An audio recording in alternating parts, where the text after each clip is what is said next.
그럼 여전히 조선 방산 원전 뭐 이것도 좋다고 봐야 될까요? 저는 그렇게 생각을 하고 있어요. 단기적으로 많이 올랐으니까 쉬어갈 수는 있겠지만 뭔가 끝났다라는 판단은 아직 안 하고 있고 그래도 네. 여기서부터 더 오를 가능성이 높지 않겠느냐고 조심스럽게 전망을 하고 있습니다. 현재 우리가 추진하고 있는 상법 개정이나 이런 걸 통해서 뭔가 자산 시장의 변화가 부동산 쪽에서 증시 쪽으로 올라온다라면 가장 큰 수혜주는 누가 뭐래도 증권주예요. 그건 부인할 수가 없거든요. 저는 그 그림을 그리고 가셨으면 좋겠어요. 그래서 의외로 우리나라에서 투자할 기업들이 생각보다 적지 않아요.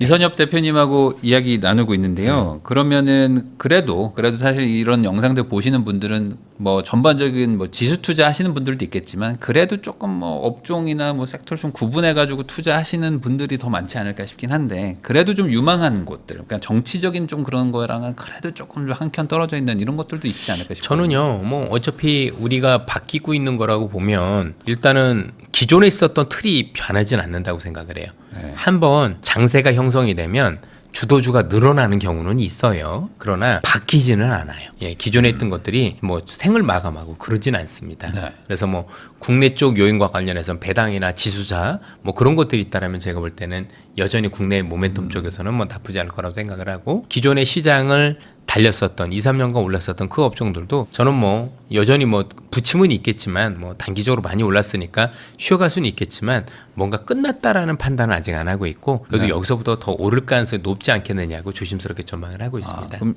여전히 조선 방산 원전 뭐 이것도 좋다고 봐야 될까요? 저는 그렇게 생각을 하고 있어요. 물론 이제 제 의견이 제 개인적인 의견이고 추천의 개념은 아닙니다만 네. 저는 여전히 그렇게 바라보고 시장을 대응을 하고 있습니다.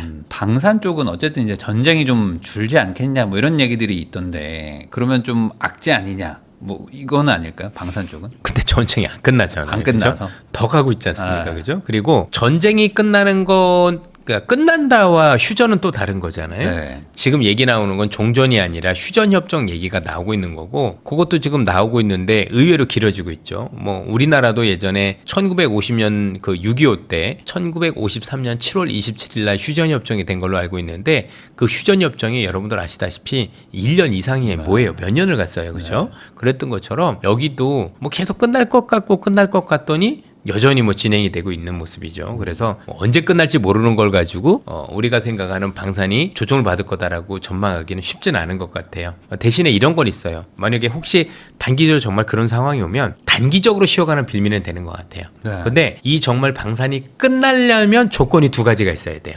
이전에 대부분 전쟁이 종전이 됐었을 땐 실제로 방산 관련주들이 많이 빠졌어요. 이유는 두 가지입니다. 하나는 뭐냐면 방산에 대한 공급 과잉이 있었기 때문이에요. 네. 그렇죠? 전 세계가 전장하다 보니까 예를 들면 1차 대전이나 2차 대전 전쟁을 어마어마하게 하다 보니까 모든 산업이 다 군수 산업이 되는 거예요. 네. 쉽게 얘기하면 군수 물자가 너무 풍부했던 거죠. 네. 그렇죠? 그래서 그랬는데 갑자기 전쟁이 끝나고 나면 이 남아도는 공급 과잉 때문에 부러졌던 게 하나고요. 두 번째는 침략했던 애들이 패전해서 그래요. 자 보세요. 침략 국가가 패전하고 나면 이 패전 국가들한테 너 더 이상 무장하지 마라고 얘기를 해서 상당 기간 무장을 안 시키잖아요. 네.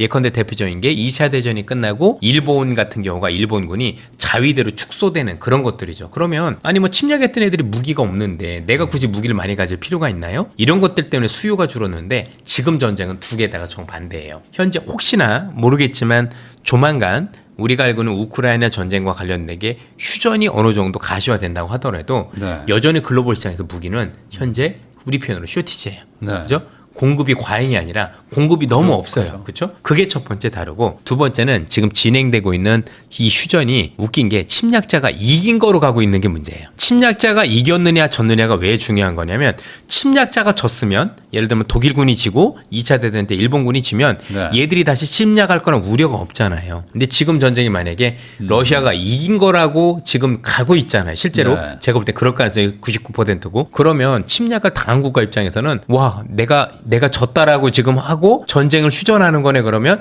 나머지 국가들은 공포가 더 쌓여요. 러시아가 나를 칠 수도 있겠는데 네. 이제 이럴 수도 있겠는데 야 미국이 자기가 이익만 되면은 러시아가 이긴 걸 용인해 주고 있는데 이러면 국가들이 내가 무장을 천천히 해야지가 아니라 마음이 더 급해지게 돼 있습니다. 그래서 이전과는 다른 양상을 보일 가능성이 높다 이렇게 봐야 됩니다. 그러니까 전반적으로 유럽의 어떤 뭐 군비 증강이나 뭐 그렇죠. 국방비 뭐 증가 이런 것들에 대한 수혜를 단기적으로 아직 우리나라 방산업체들이 여전히 더 볼 수가 있다. 그렇죠. 장기적으로는 뭐 모르겠지만 당장은 장기적으로는 뭐 공급 부족이니까. 장기적으로는 딱 하나예요. 지금 말씀 주신 공급 부족이 해소되면 문제인 거예요. 이제는 유럽도 이제 뭐 무기가 필요하니까 자기들 나름대로 이제 밸류체인을 만들고 있잖아요. 네. 이게 어느 정도 완성이 돼서 우리나라 거하고 이제 가격 경쟁하면 그때는 정말 문제가 되죠. 왜냐면 지금까지 이루었던 우리가 알고 있었던 이익률도 떨어질 뿐만이 아니라 네. 만약에 비슷하게 만들 수 있으면 유럽은 유럽 걸 더 살려고 할 거거든요. 그죠? 그때는 문제가 되겠죠. 그러나 아직까지 유럽의 업체들이 유의미하게 뭔가 생산 체계를 가져갔다고 보기에는 아직은 이른 것 같습니다.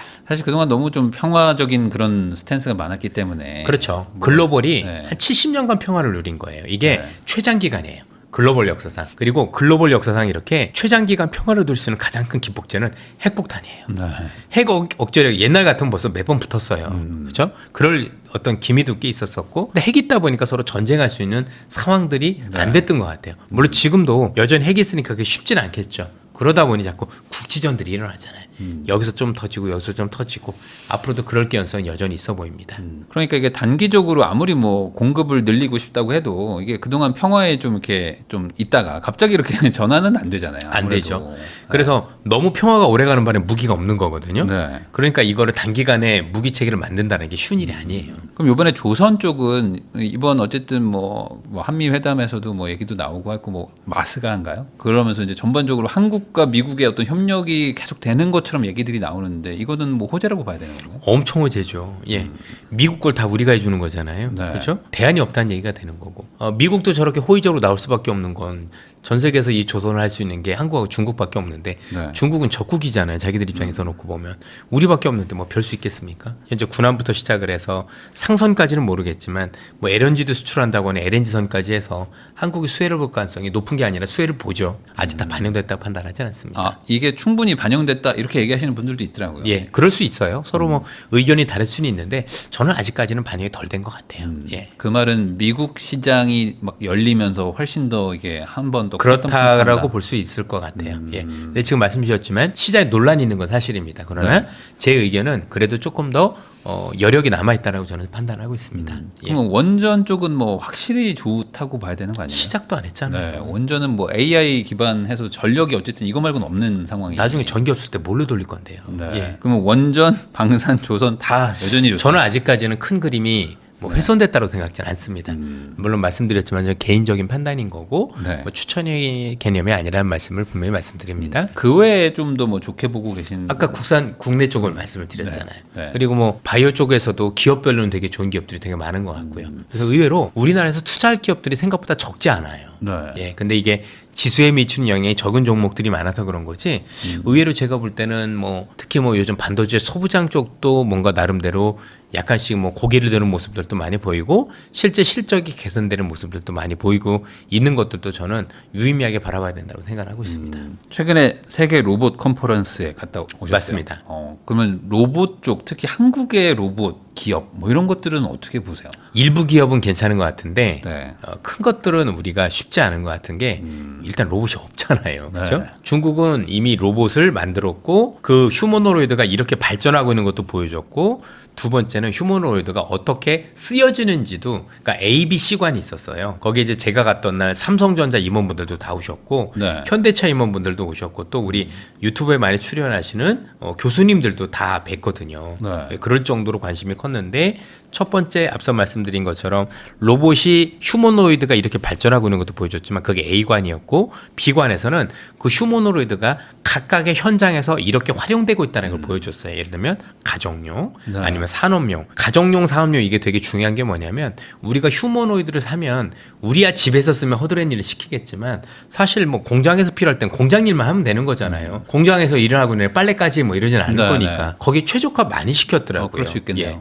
그리고 세 번째가 무서웠는데 C관이었거든요. C관에서는 뭐냐면 부품 관련 또는 장비 관련 기업들이었었어요. 그래서 가끔 예를 들면 손으로 움직이는 기업이라든가 아니면 뭐 우리가 알고 있는 여러 가지 부품들이 있었는데 무서웠던 게 뭐냐면 대부분 이 기업들이 중국에만 납품하는 게 아니라 우리가 알고 있는 미국 기업에 다 납품하더라고요. 예를 들어 테슬라에 납품하는 기업 써 있고요. 네. 그다음에 엔비디아에 납품하는 기업 다 써 있어요. 그럼 지금 미국에 있는 대부분의 물론 나중에 어떻게 될지 모르겠지만 대부분의 로봇을 만드는 기업들도 부품은 중국 걸 쓰고 있다는 얘기입니다. 그렇게 보면 일단 로봇은 미국하고 중국이 제일 잘하죠. 그러면 만약에 로봇에서 뭔가 대박을 꿈꾼다라고 하면 그 두 국가 안에서 특히 미국 쪽에서 미국이나 중국 안에서 뭔가 찾아보는 게 조금 더 유리할 수 있다라고 보고 국내 쪽에서도 일부 기업은 있을 수는 있습니다만 그 사이즈가 그렇게 크진 않을 거라고 판단하고 있습니다. 되게 우리는 노란 봉투법 때문에 오르더라고요. 그죠? 그러니까 저도 이러느니 로봇 쓰겠어. 뭐 이런 거죠. 그거는 그냥 약간 일종의 테마성인 그럼요. 거죠. 테마성인 거죠. 예, 예. 우리나라의 로봇 기업의 그 경쟁력이 좋다라고 말하기는 아닙니다. 어렵고. 그러니까 우리가 원래 경쟁력이 없던 건 아니고 우리 기업들 입장에서도 할 만은 한 거예요. 네. 제가 보기엔 우리 기업들도 나름대로 기술력을 개발했으면 될 텐데 우린 지금 시장이 없잖아요. 미국은 미국 애들이 다 한다고 하고 중국은 중국 애들이 다 한다고 하니 그러면 우리 기업들이 휴머노로이드 그러니까 대기업들 중심으로 되겠죠. 뭐 네. 개발을 많이 하고 그러면서 뭐 부품이 필요해야 되는데 기업들 입장에서는 그럴 만한 기업들이 안 보이니까 뭐 할 수가 없었던 거겠죠.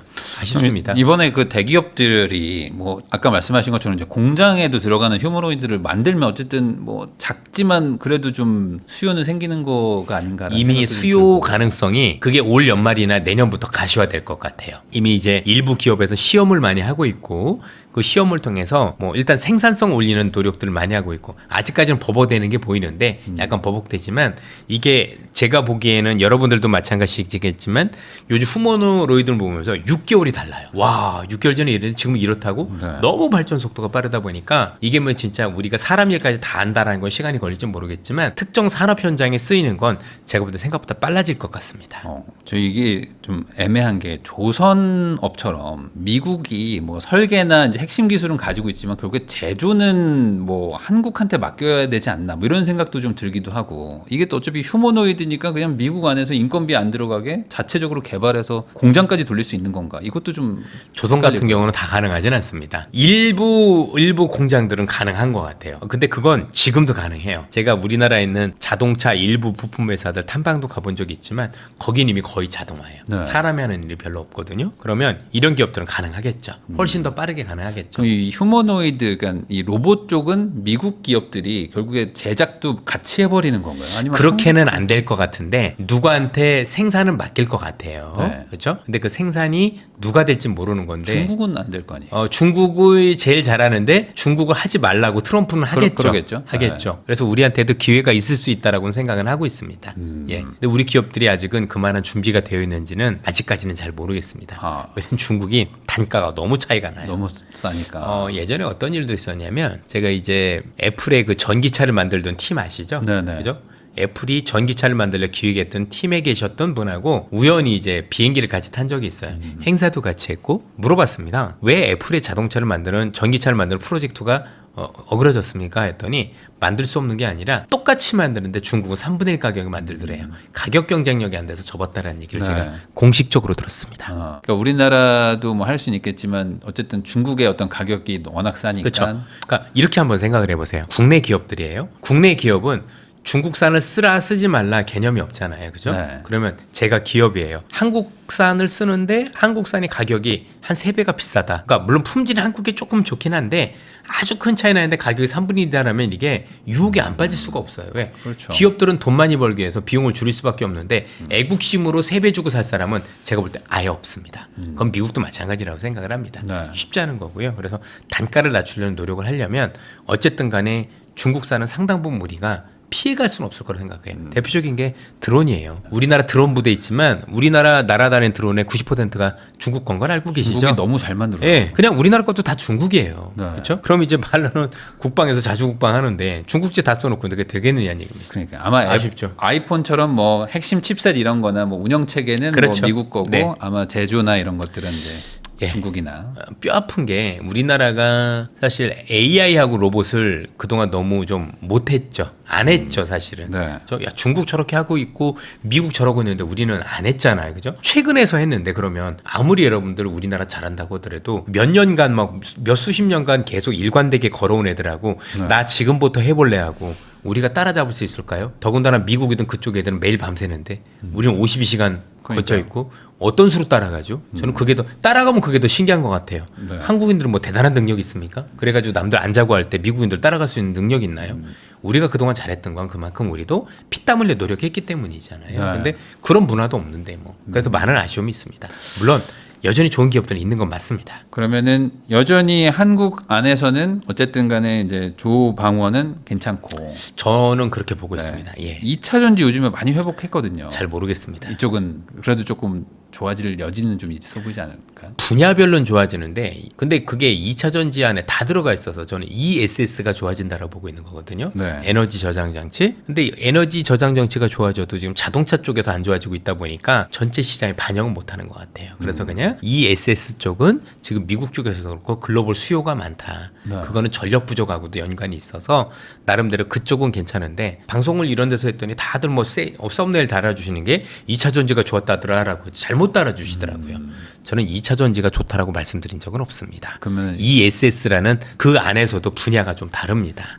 예. 이쪽을 굳이 예. 뭐 아직은 뭐 관심 있게 볼 필요까지는 없겠다. ESS에 뭔가 특화되거나 그쪽에 될 수 있다라면 될 거고 나중에 뭔가 전기차 쪽이 같이 올라오면 더 좋아질 수도 있는 거고 아니면 전기차 쪽 최소한 멈춰만 있어도 더는 악화만 안 돼도 유의미할 수는 있겠죠. 그러나 우리나라가 ESS를 그렇게 한 지가 오래 안 돼요. 네. 예, 왜냐면 이제 우리나라는 NCM이라는 걸 가지고 그죠? 삼원계를 가지고 해서 뭔가 나중에 자동차 쪽에서 조금 고부가 가정사양 우리께 갈 거고 중국제는 좀 싸니까 LFP니까 인산 처리니까 중저가로 가려고 했는데 이 ESS는 대부분 LFP로 많이 갑니다. 왜냐면 이게 발전 설비이기 때문에 네. NCM보다 가격적인 측면, 수명, 그다음에 불나는 거 이런 것들이 LFP가 조금 더 그것 때문에 가는데 우린 그게 별로 어제가 없었잖아요. 그렇죠. 예. 예. 그러니까 그거는 중국이 더 잘하는 분야. 확실히 그거는 인정을 해야 됩니다. 말이겠죠. 예. 그러니까 아직은 이쪽은 좀 성급할 수 있겠다. 그러면 이제 마지막으로 금융증권 아까 잠깐 얘기해 주시다가 말았는데 증권주나 뭐 이런 금융 이런 이쪽은 거 성장하는 것 같아요. 예, 뭔가 우리가 그 앞서 말씀드렸지만 현재 우리가 추진하고 있는 상법 개정이나 이런 걸 통해서 뭔가 자산 시장의 변화가 부동산 쪽에서 증시 쪽으로 올라온다라면 네. 가장 큰 수혜주는 누가 뭐래도 증권주예요. 그건 부인할 수가 없거든요. 저는 그 그림을 그리고 가셨으면 좋겠어요. 증권주 투자도 지금도 뭐 나쁘진 않다. 저는 그렇게 생각을 하고 있습니다. 일시적으로 좀 상승하고 약간 뭐 횡보하는 지금 많이 정도? 조정받고 있는데 이건 정책에 영향이 있는데 우리가 생각하는 그냥 이렇게 편하게 생각하세요.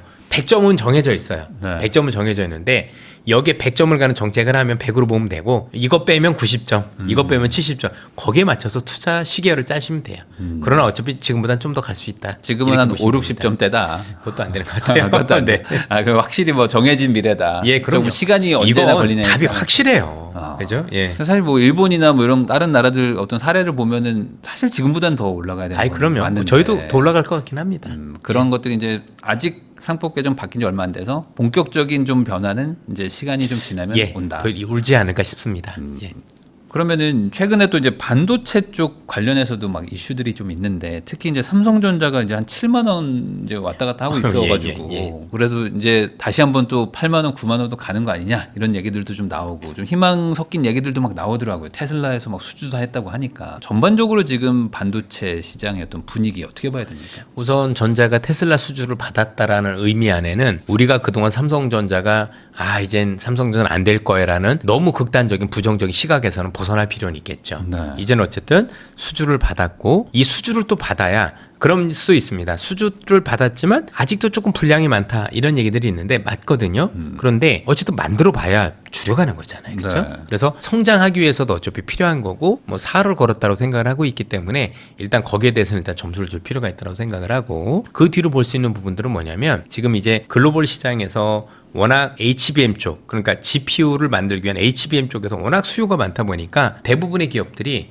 이 가지고 있는 팹 공장 내에서 이 비중이 너무 높아서 기존에 있던 레거시 반도체라고 불리는 DDR4라든가 5에 대한 생산 비중 또 낸드도 그렇지만 너무 줄어버린 거예요. 그래서 이쪽에 대한 수요는 여전히 꽤 있는데 네. 사실은 생산이 많이 줄다 보니까 이게 가격이 굉장히 많이 올라가고 있어요. 그래서 이런 것들에 대한 재고를 가지고는 기존 레거시 반도체 쪽에 대한 긍정적인 분위기들이 형성되고 있다 보니까 최근에 소부장들도 조금 오르고 있는 모습들도 많이 보이고 네. 또 전자나 하이닉스 같은 경우도 조금 여기에 대한 왜냐면 실적 개선의 여전히 충분히 있으니까 영향도 받고 있다고 보시면 될 것 같습니다. 근데 지금 HBM도 수요가 지금 너무 많아가지고 지금 공급이 안 되는데 말씀하셨던 기존의 반도체 쪽도 부족하다 그러면은 전반적으로 반도체 시장이 다 좋아지는 거 아닌가요? 그러니까 주가가 나쁘지 않은 거예요. 어. 예, 그래서 이 영향들은 뭐 특별히 뭐 관세 때문에 휘둘리는 거 이런 거 정도만 빼놓으면 네. 어쨌든 간에 이게 우리 시장을 지탱할 수 있는 제가 볼 땐 대들보 역할도 해줄 것 같습니다.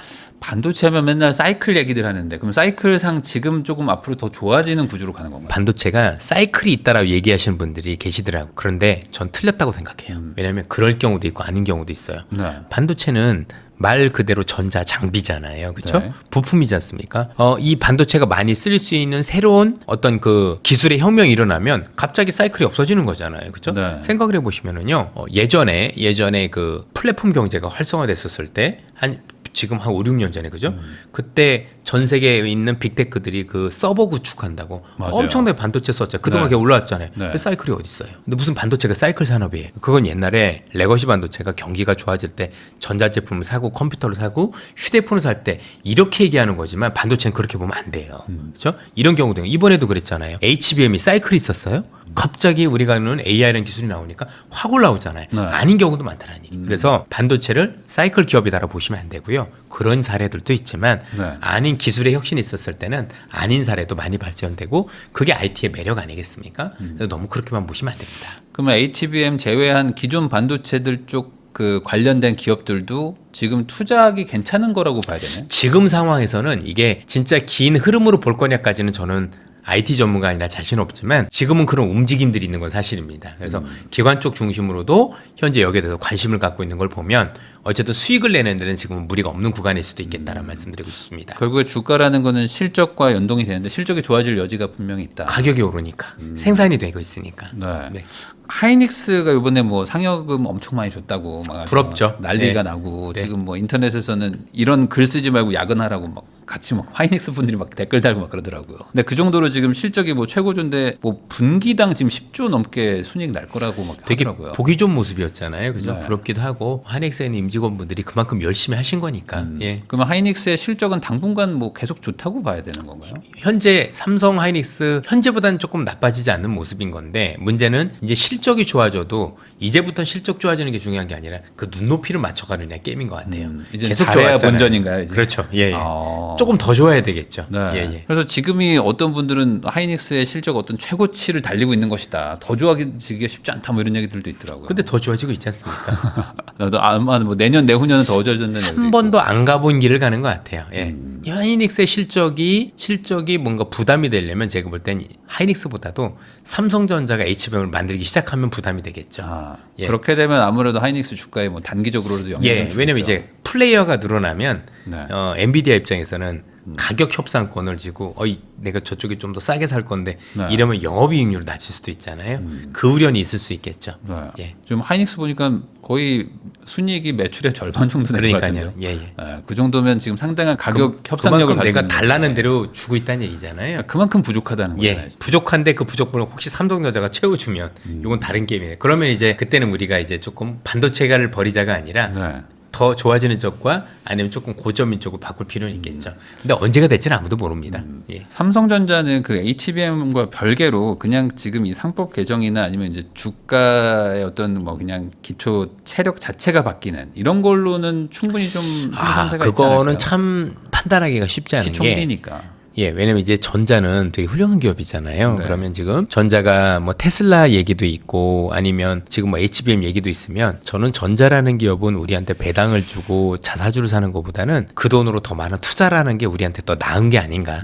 왜냐면 어차피 주가가 오르면 더 좋은 거니까. 그렇죠? 네. 그로 인해서 경쟁력을 찾는데 돈을 제대로 쏟아붓는 게 나을지 않느냐라고 저는 개인적으로 생각을 많이 하고 있고요. 두 번째는 어쨌든 삼성전자에 대한 조직 문화에 대한 얘기가 사실 공공연히 거래가 됐으니 뭐 이제 쉽게 바뀌진 않겠죠. 그러나 어쨌든 간에 뭐 새롭게 도전하는 문화 아니면 그래도 사람에 대해서 뭔가 정확하게 우리가 흔히 얘기하는 그 능력을 제대로 인정을 해서 인재가 적재적소에 가는 어떤 그런 뭐 문화들이 많이 생긴다라면 또 달라질 수도 있는데 그건 제가 내부적인 일이라 잘은 모르겠어요. 예.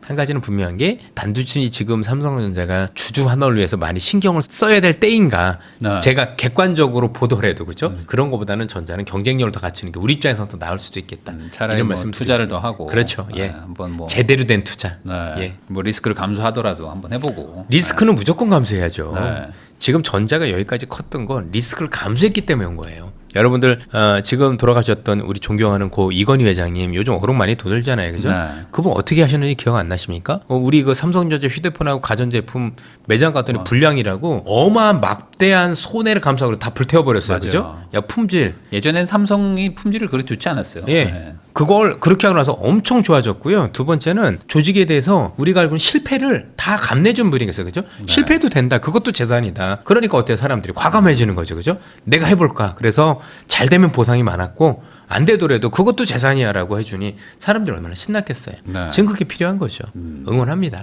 그러면 이제 마지막으로 이제 하반기 투자들을 또 하고 계신 분들 또 그리고 이제 뭐 특히 국장이냐 또 미장이냐 이거 가지고 또 갈팡질팡 하시는 분들이 있는데 뭐 큰 틀에서는 뭐 어떻게 투자하는 게 좋을지 국장, 미장 가릴 필요가 있겠습니까? 좋은 종목 사면 되는 돈이 거죠. 별로 없으니까 돈이 1,000만 원밖에 없으니까 저는 요즘 국장도 살 게 되게 많다라고 생각을 합니다. 그렇게 보시면 되고 지금은 시장의 큰 틀이 흔들리는 건 아니니 네. 너무 매크로 환경만 놓고 보지 않으셨으면 좋겠어요. 주식은 매크로로 따질 수 없는 게 주식입니다.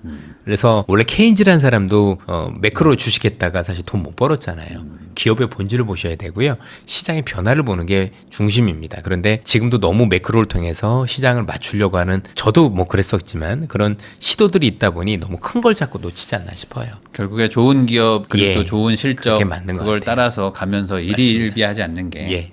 결국에 주식 투자의 본질이 아닌가라는 생각도 듭니다. 지금까지 AFW 파트너스의 이선엽 대표님 모시고 세계 경제 그리고 또 주식 시장 그리고 뭐 국장, 미장 다양한 종목들도 얘기를 해봤습니다. 이런 것들 잘 참고하셔가지고 본인 투자에 많은 도움이 되시기를 바라면서 저도 대표님하고 인사 나누도록 하겠습니다. 오늘 나와주셔서 감사드립니다. 고맙습니다.